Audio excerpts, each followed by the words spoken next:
Capital budgeting ആണ് പറയുന്നത്. Cost of capital കഴിഞ്ഞു, ക്യാപിറ്റൽ ബഡ്ജറ്റിംഗ്. ക്യാപിറ്റൽ ബഡ്ജറ്റിംഗിൽ നമ്മൾ പ്രധാനമായിട്ടും capital budgeting process, traditional method or non discounted cash flow, modern or discounted cash flow, ഇത്രയും 3 കാര്യങ്ങളാണ് പ്രധാനമായിട്ടും ഇതിൽ നമ്മൾ ഡിസ്കസ് ചെയ്തിട്ടുള്ളത്. ഓക്കെ, ഇവിടെ ക്യാപിറ്റൽ ബഡ്ജറ്റിംഗ് എന്താണ് എന്നുള്ളത് നമ്മുടെ മനസ്സിൽ എപ്പോഴും നല്ല ക്ലാരിറ്റി വരണം.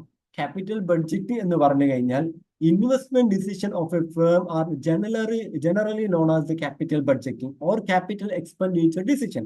A capital budgeting may be defined as the firm's decision to invest its current fund most efficiently in the long-term asset in anticipation of an expected flow of benefits over a series of years.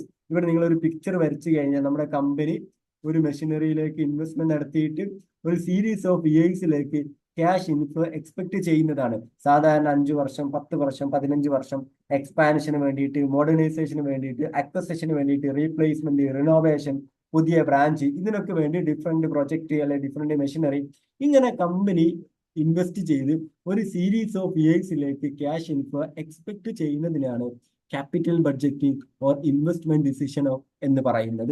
ഇതാണ് ഈ ഒരു ചാപ്റ്ററിന്റെ ഒരു ഇൻട്രൊഡക്ഷനിൽ പ്രധാനപ്പെട്ട കാര്യം നമ്മൾ discuss ചെയ്തിട്ടുള്ളത്. പിന്നെ capital budgeting process ആണ്. ക്യാപിറ്റൽ ബഡ്ജറ്റിംഗ് പ്രോസസ്സിൽ ഡിഫറെന്റ് ആയിട്ടുള്ള ഇൻവെസ്റ്റ്മെന്റ് ഓപ്പർച്യൂണിറ്റീസ് ഐഡന്റിഫൈ ചെയ്യുന്നു. ഐഡന്റിഫൈ ചെയ്തിട്ട് ഓരോന്നിന്റെ investment proposal, what we are doing in this investment എന്ന് പറയുന്ന ഇൻവെസ്റ്റ്മെന്റ് പ്രൊപ്പോസൽ നമ്മൾ അസംബിൾ ചെയ്തിട്ട് ദെൻ നമ്മൾ അതിൽ ഏറ്റവും best one decision making, we have to choose best one among the number of alternatives. That process is called decision making. Then after the decision making, after choosing the best project, we have to prepare the capital expenditure budget. Then implement ചെയ്യുന്നു performance review. ഇതാണ് ഒരു capital budgeting പ്രോസസ്സിൽ നമ്മൾ പഠിച്ചിട്ടുണ്ടായിരുന്നത്. പിന്നെ നമ്മൾ മുന്നോട്ട് വെച്ചത് traditional method or ഇവാലുവേറ്റിംഗ് മെത്തേഡുകളാണ്. Traditional method or non discounted cash flow ആണ്. ഇതെല്ലാം നമ്മൾ പ്രധാനമായിട്ടും 2 എണ്ണമാണ് പഠിച്ചിട്ടുള്ളത്. ട്രഡീഷണൽ ആണ്, ഒരു ഓൾഡ് കോൺസെപ്റ്റ് ആണ്. ഇതിന്റെ പ്രത്യേകത നോൺ ഡിസ്കൗണ്ടഡ് ആണ്. നോൺ ഡിസ്കൗണ്ടഡ് എന്ന് വെച്ചാൽ ക്യാഷ് ഇൻഫ്ലോനെ പ്രസന്റ് വാല്യൂയിലേക്ക് കൺവേർട്ട് ചെയ്യുന്നില്ല. ടൈം വാല്യൂ ഓഫ് മണി ഇവിടെ ഇഗ്നോർ ചെയ്യുന്നു, കൺസിഡർ ചെയ്യുന്നില്ല. ഇവിടെ നമ്മൾ പഠിച്ചിട്ടുള്ള 2 കോൺസെപ്റ്റുകൾ പേ ബാക്ക് പീരീഡ് ആണ്. സിമ്പിൾ ആണ്. നമ്മുടെ ഇനീഷ്യൽ ഇൻവെസ്റ്റ്മെന്റ് എത്ര വർഷം കൊണ്ടാണ് റീകവർ ആവുന്നത് എന്നുള്ളതാണ് പേ ബാക്ക് പീരീഡിൽ. സോ ഇതുമായി ബന്ധപ്പെട്ട് ഇത് എപ്പോഴാണ് ഉപയോഗിക്കുക, ഇത് എവിടെയാണ് അഡ്വൈസ് ആവുന്നത്, കാര്യങ്ങളൊക്കെ നിങ്ങളുടെ മനസ്സിലേക്ക് ഓർമ്മയിലേക്ക് വരണം. ദെൻ ARR എന്ന് പറയുമ്പോൾ it is a ratio of the average after tax profit divided by average investment. ഇതിലെ ഇക്വേഷൻ ഓൾറെഡി എക്സ്പ്ലെയിൻഡ് ആണ്. അക്കൗണ്ടിങ് പ്രോഫിറ്റിന്റെ ബേസിലാണ് ARR. അതാണ് ഇവിടെ ഒരു യൂണീക്ക് ആയിട്ട് നിൽക്കേണ്ടത്. അക്കൗണ്ടിങ് പ്രോഫിറ്റ് ക്യാഷ് ഫ്ലോന്റെ ബേസിലല്ല. Average after tax profit divided by average investment. Average investment എന്താണ്? Initial investment plus scrap value divided by 2. Scrap value ഇല്ലെങ്കിൽ divided by 2 normal. Average after tax profit നമ്മൾ അറിയുന്ന പോലെ ഇൻഫ്ലോയിൽ നിന്ന് ഡിപ്രീസിയേഷൻ കൊടുത്ത് ടാക്സ് കൊടുത്ത് അതിന്റെ ആവറേജ് എടുക്കുന്നു, divided by number of years. ഇങ്ങനെയാണ് നമ്മൾ ARR കാണുക. ARRും പേ ബാക്ക് പീരീഡും കുറച്ചുകൂടി കമ്പാരിറ്റീവ്ലി ഈസി ആണ്. പിന്നെ നമ്മുടെ മുന്നിൽ വരുന്നത് modern or discounted cash flow ആണ്. ഇതിന്റെ പ്രധാനപ്പെട്ട പ്രത്യേകത എന്ന് പറയുന്നത് ക്യാഷ് ഇൻഫ്ലോനെ പ്രസന്റ് വാല്യൂയിലേക്ക് കൺവേർട്ട് ചെയ്യും. ഇന്നത്തെ മാർക്കറ്റ് വാല്യൂ ആണ്, ടൈം വാല്യൂ ഓഫ് ഇവിടെ കൺസിഡർ ചെയ്യുന്നുണ്ട്. ഇവിടെ ഫസ്റ്റ് നമ്മൾ പഠിച്ചിട്ടുള്ളത് NPV ആണ്, present value of cash inflow minus present value of cash outflow. നമ്മുടെ മുന്നിലുള്ള ക്യാഷ് ഇൻഫ്ലോനെ നമ്മൾ എന്ത് ചെയ്യുന്നു? പ്രസന്റ് വാല്യൂയിലേക്ക് കൺവേർട്ട് ചെയ്യുന്നു. ക്യാഷ് ഇൻഫ്ലോ എന്ന് പറയുമ്പോൾ ഫ്യൂച്ചർ വാല്യൂ ആയിരിക്കും. ഫ്യൂച്ചർ വാല്യൂവിനെ ഡിസ്കൗണ്ടിങ് ഫാക്ടറിന്റെ ബേസിൽ, അത് നമ്മുടെ ഓവറോൾ കോസ്റ്റ് ഓഫ് ക്യാപിറ്റൽ ആണ് ഡിസ്കൗണ്ടിങ് ഫാക്ടർ ആയിട്ട് കൺസിഡർ ചെയ്യുന്നത്.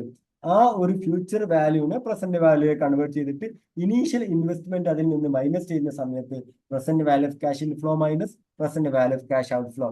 Present value of cash outflow എന്ന് പറഞ്ഞു കഴിഞ്ഞാൽ എന്താണോ നമ്മളിപ്പോൾ ഇൻവെസ്റ്റ്മെന്റ് ചെയ്യുന്നത്, ഇനീഷ്യൽ ഔട്ട്ലേക്കാണ് എന്ത് പറയാ? Present value of cash outflow എന്ന് പറയാം. ദെൻ നമ്മൾ പഠിച്ചത് IRR. It is very simple. നമ്മുടെ NPVനെ 0 ആക്കുന്ന ഡിസ്കൗണ്ടിങ് ഫാക്ടറിനെയാണ് IRR എന്ന് പറയാം. It is the rate of return at which makes NPV 0. നമ്മുടെ ഫ്യൂച്ചർ ക്യാഷ് ഇൻഫ്ലോനെ ഏതോ ഒരു ഡിസ്കൗണ്ടിങ് ഫാക്ടറിൽ പ്രസന്റ് വാല്യൂയിലേക്ക് കൺവേർട്ട് ചെയ്യുമ്പോൾ അത് ഇനീഷ്യൽ ഇൻവെസ്റ്റ്മെന്റുമായിട്ട് ഈക്വൽ ആവുന്നു. ആ ഒരു കേസിൽ എന്താണ്, NPV 0 ആണ്. ദെൻ നെക്സ്റ്റ് ഒരു റേഷ്യോ ആണ് profitability index. Present value of cash inflow divided by present value of cash outflow ആണ് പ്രോഫിറ്റബിലിറ്റി ഇൻഡെക്സ് നമ്മൾ പഠിച്ചിട്ടുണ്ടായിരുന്നത്. ദെൻ ഇന്ന് പഠിപ്പിച്ചിട്ടുള്ള നെറ്റ് ടെർമിനൽ വാല്യൂ. നമ്മുടെ ക്യാഷ് ഇൻഫ്ലോനെ ആ പ്രൊജക്ട് ടെർമിനേറ്റ് ചെയ്യുന്ന പീരീഡ് വരെ വീണ്ടും ഒരു റേറ്റ് ഓഫ് റിട്ടേണിൽ ഫ്യൂച്ചർ ഇൻവെസ്റ്റ്മെന്റ് നടത്തിയിട്ട് ഫ്യൂച്ചർ വാല്യൂ കാണുന്നു. അങ്ങനെ ഓരോ ഇൻഫ്ലോനെയും ഫ്യൂച്ചർ വാല്യൂ കാണുന്നു. ആ പ്രൊജക്ടിന്റെ ടെർമിനേഷൻ വരെയുള്ള ഫ്യൂച്ചർ വാല്യൂ. ആ ടോട്ടൽ ഫ്യൂച്ചർ വാല്യൂവിനെ കോമ്പൗണ്ടഡ് വാല്യൂ എന്ന് പറയുന്നു.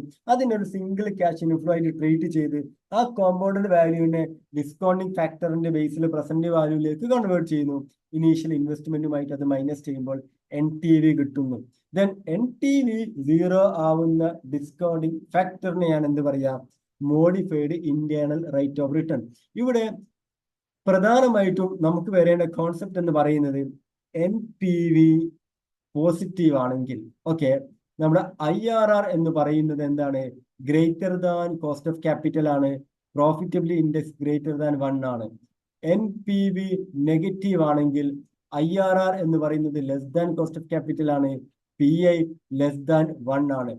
NPV ഈസ് ഈക്വൽ ടു 0 ആണെങ്കിൽ R is equal to K ആണ്. PI ഈസ് ഈക്വൽ ടു 1 ആണ്. ഈ ഒരു കാര്യം നമ്മൾ ഓൾറെഡി നല്ല രീതിയിൽ ക്ലാരിറ്റി വരണം.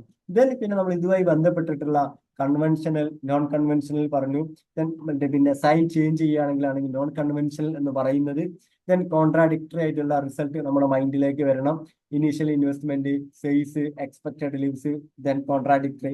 ദെൻ എപ്പോഴും NPV ആണ് നമ്മൾ എന്ത് ചെയ്യുക, പ്രിഫർ ചെയ്യുക. Because of it is A absolute measurement. IRR എന്ന് പറയുന്നത് റിലേറ്റീവ് ആണ്. ഇനി PI NPV ആണെങ്കിലും NPV ആണ്. NPV സെയിം ആണെങ്കിലാണ് പിന്നെ എന്ത് ചെയ്യുക, നമ്മൾ മറ്റു മോഡേൺ ആയിട്ടുള്ള ഇവാലുവേഷൻ മെത്തേഡിലൂടെ നമ്മൾ ആ ഒരു പ്രൊജക്ട് ഏത് പ്രൊജക്റ്റിലാണ് ഇൻവെസ്റ്റ്മെന്റ് നടത്തേണ്ടത് എന്ന് നമ്മൾ തീരുമാനിക്കുക. Okay, then contradictory of result NPV and IRR കൊണ്ട് സ്ലൈഡ് കൊടുത്തിട്ടുണ്ട്. The cash outlay of the project may differ, cash flow pattern of the project may differ, the project may have different expected leaves. ഇവിടെ എന്ത് വരും, NPVയും IRRും conflict വരും. So നമ്മൾ ഏതാ choose ചെയ്യാം, highest NPV ആണ്. NPV അബ്സല്യൂട്ട് മെഷർമെന്റ് ആണ്. Okay, ഇത്രയും കാര്യങ്ങളാണ് നമ്മുടെ ക്യാപിറ്റൽ ബഡ്ജറ്റിംഗിൽ പഠിച്ചിട്ടുള്ളത്. Anyway, thank you all.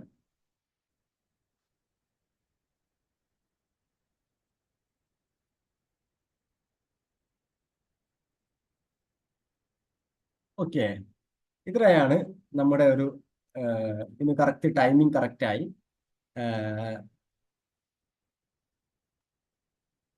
Introduction part, cost of capital, then capital budgeting. Okay, wind up ചെയ്യല്ലേ? നമുക്ക് നെക്സ്റ്റ് വീക്കിൽ കാണാം. Okay, thank you.